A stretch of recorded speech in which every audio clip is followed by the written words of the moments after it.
Praise the Lord, hallelujah. യേശുവിൽ ഏറ്റവും പ്രിയമുള്ള സഹോദരി സഹോദരന്മാരെ, നല്ലൊരു പ്രഭാതം, ഒപ്പം നല്ലൊരു ദിവസം ആശംസിക്കുന്നു. നേരത്തെ ഉണർന്ന് ഈ വചനം ശ്രവിക്കുന്ന ഓരോ മക്കളെയും കർത്താവ് അനുഗ്രഹിക്കട്ടെ എന്ന് പ്രാർത്ഥിക്കുകയാണ്. ഇന്ന് നാം ധ്യാനിക്കുന്നത് പല മക്കളുടെയും വലിയൊരു വേദനയാണ്, പരാതിയാണ്, പരിഭവമാണ്. പലതരത്തിലും ഞെരുക്കപ്പെടുന്ന കാലഘട്ടത്തിൽ ഒത്തിരി പേരെ ഞെരുക്കുന്ന ഒരു മേഖലയാണ് സാമ്പത്തിക പ്രതിസന്ധി. ധ്യാനകേന്ദ്രത്തിലേക്കൊക്കെ ഒത്തിരി പ്രാർത്ഥനയ്ക്ക് വരുന്നു.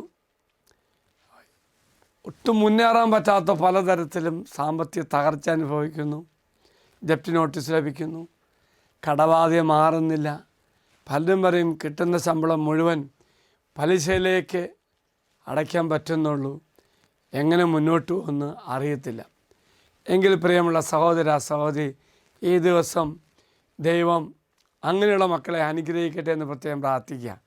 അവർക്ക് വേണ്ടി 2 വചനം പങ്കുവയ്ക്കുന്നു. ആദ്യത്തെ വചനഭാഗം തോബിത്തിൻ്റെ പുസ്തകം 4-ാം അധ്യായം 21-ാം വാക്യം. മകനെ, നമ്മൾ ദരിദ്രരായി തീർന്നതിൽ നിനക്ക് ആദ്യം വേണ്ട. നിനക്ക് ദൈവത്തോട് ഭക്തി ഉണ്ടായിരിക്കുകയും നീ പാപത്തിൽ നിന്ന് ഒഴിഞ്ഞു നിൽക്കുകയും അവിടത്തേക്ക് പ്രീതികരമായത് അനുഷ്ഠിക്കുകയും ചെയ്താൽ നിനക്ക് വലിയ സമ്പത്തുണ്ടാകും. 3 കാര്യമാണ് അവിടെ വചനം പറയുന്നത്. സമ്പത്തുണ്ടാകാനും അപ്പുറമായിട്ടും സാമ്പത്തികം അനുഗ്രഹിക്കുവാൻ വേണ്ടി തമ്പുരാൻ പറയുന്ന കണ്ടീഷൻ: 1, ദൈവത്തിന് ഭക്തി ഉണ്ടാകണം. 2, പാപത്തിൽ നിന്ന് ഒഴിഞ്ഞു നിൽക്കണം. 3, ദൈവത്തിന് പ്രീതികരമായി മാത്രം ചെയ്യണം. ഒപ്പം തന്നെ കർത്താവ് പറയുന്നുണ്ട്, നീതിയിലൂടെ നേടുന്ന ആത്മീയ സമ്പത്ത് ഭൗതിക സമ്പത്തിനേക്കാൾ മനോഹരമെന്നാണ് പറയുന്നത്. അപ്പോൾ പ്രിയമുള്ളവർ, ഈ 3 കാര്യം മറക്കരുത്. ഒപ്പം തന്നെ ഈ 3 കാര്യം ചെയ്യുമ്പോൾ ദൈവം നമ്മുടെ സാമ്പത്തിക മേഖല അനുഗ്രഹിക്കും. ഒപ്പം പ്രിയമുള്ളവർ, അതിലപ്പുറമായിട്ടും നിയമാവർത്തന പുസ്തകം 28-ാം അധ്യായം 12-ാം വാക്യം പറയുന്ന വലിയൊരു വാഗ്ദാനം എന്താണെന്നറിയാമോ? ദൈവത്തെ ഇങ്ങനെ നമ്മൾ ആശ്രയിക്കുമ്പോൾ, ദൈവത്തോട് സ്നേഹമുണ്ടാകുമ്പോൾ, പാപത്തിൽ നിന്ന് ഒഴിഞ്ഞു നിൽക്കുമ്പോൾ തമ്പുരാൻ്റെ വാഗ്ദാനം എന്താണെന്നറിയാമോ?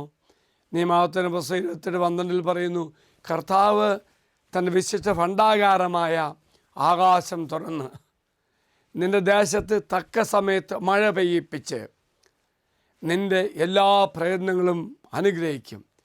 അനേകം മക്കൾക്ക് നീ കടം കൊടുക്കും, ഒരിക്കലും കടം വാങ്ങേണ്ടി വരില്ല. Praise the Lord. അപ്പോൾ പ്രിയമുള്ളവർ, ഈ ദിവസം ഈ 2 ചെറിയ ചിന്തകൾ, വചനങ്ങൾ വെച്ച് നമുക്ക് പ്രാർത്ഥിക്കാൻ സാധിക്കണം. 1, നാം എന്ത് ചെയ്യണമെന്ന് കർത്താവ് പറയുന്നു. 3 കാര്യം ചെയ്തു കഴിയുമ്പോൾ ദൈവം പറയുന്ന കാര്യമുണ്ട്. ദൈവം എൻ്റെ കാര്യത്തിൽ ഇടപെടും, സമ്മതി തരും.